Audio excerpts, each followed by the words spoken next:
Para 1964, la economía mixta de México tuvo su mejor resultado, ocurriendo el llamado milagro mexicano y registrando un Producto Interno Bruto de 11.01%. Para que te des una idea, a China se le considera una gran economía y su meta para 2018 es mantener su Producto Interno Bruto en 6.5%.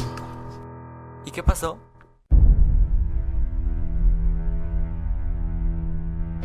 Hemos sido tolerantes hasta excesos criticados, pero todo tiene un límite.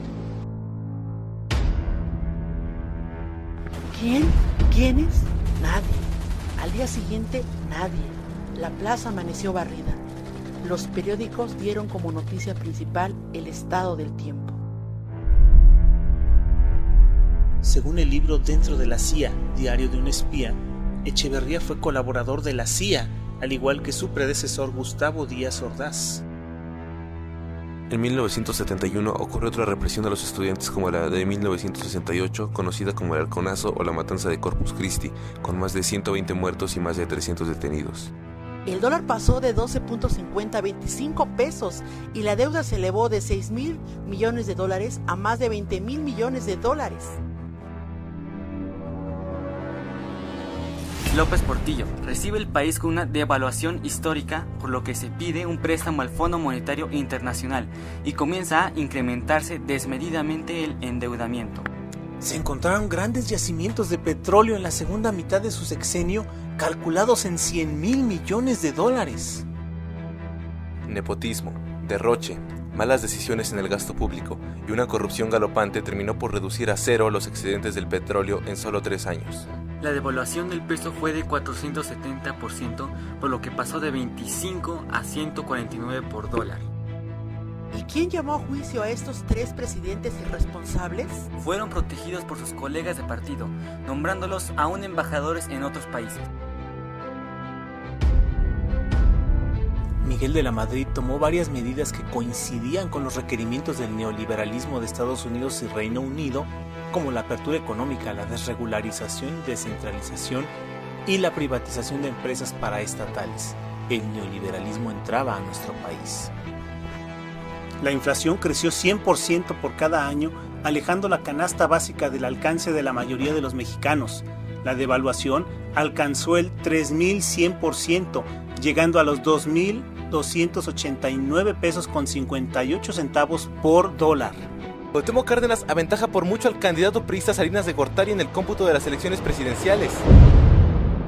Se anuncia la caída del sistema de cómputo electoral para que unas horas más adelante se anunciara el triunfo de Carlos Salinas de Gortari. Encarceló al líder sindical petrolero Joaquín Hernández Galicia, alias La Quina, y destituyó al del CENTE, Carlos Longitud Barrios. Se firmó el Tratado de Libre Comercio de América del Norte y se quitaron 3 ceros a nuestra moneda. Al quitar a La Quina y a Longitud Barrios, ocuparon su lugar personas que favorecieron las políticas neoliberales en Pemex, en la SEP y en general en todo el ámbito laboral. El Tratado de Libre Comercio acabó con varios productores nacionales y el programa de solidaridad no pudo combatir efectivamente a la pobreza. La lista de millonarios con fortunas de más de 1,000 millones de dólares en México pasó de 2 a 24 al fin del salinismo. El sexenio de los asesinatos. Y al final de su sexenio se levantó en Chiapas el movimiento armado del EZLN, protestando por la explotación de los indígenas y el entreguismo de la riqueza del Estado a los extranjeros. Y aún falta la Z, ¿cierto? De la D de Díaz Ordaz, con quien empezó esta catástrofe, pasando por la E de Echeverría, la L de López Portillo, la M de Miguel de la Madrid, la S de Salinas, hasta la Z de Cedillo. El peso pasó de 3.40 a 8.70 pesos por dólar, por lo que se piden 2 préstamos a Estados Unidos por un valor de 20,000 millones de dólares. 45 muertos entre hombres, mujeres, aún embarazadas y niños, fue el saldo de una matanza de indígenas oxiles evangélicos en la localidad de Acteal.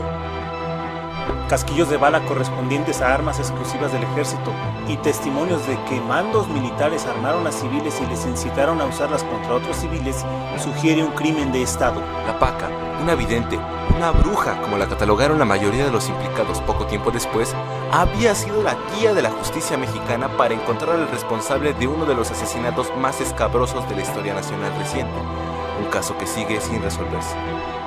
El general Gutiérrez Rebolló, quien fuera nombrado en 1996 jefe del Instituto Nacional para el Combate a las Drogas, fue detenido un año después por mantener acuerdos con Amado Carrillo Fuentes, alias el Señor de los Cielos, por recibir sobornos del cártel de Juárez, por tráfico de armas y por uso ilegal de armas del ejército.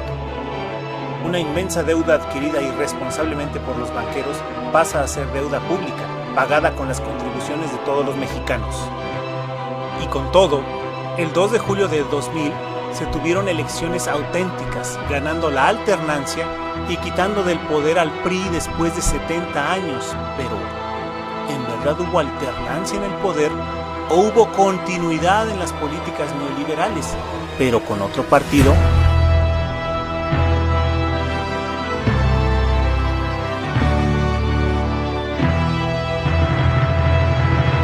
Bueno, si el crecimiento económico era tan grande y tanto Díaz Ordaz como Echeverría pertenecían a la CIA, tal vez no fue ineptitud de ellos, sino una orquestada caída de la economía mexicana por parte del vecino del norte, apoyada por López Portillo, para poder frenar el crecimiento de México y subyugarlo con endeudamiento y de paso saquear sus recursos naturales.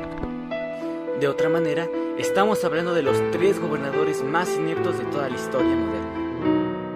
Y si eso fue lo que en realidad sucedió, ¿qué nos garantiza que esa misma agenda no se encuentra vigente con aquellos que apoyan al neoliberalismo hoy en día?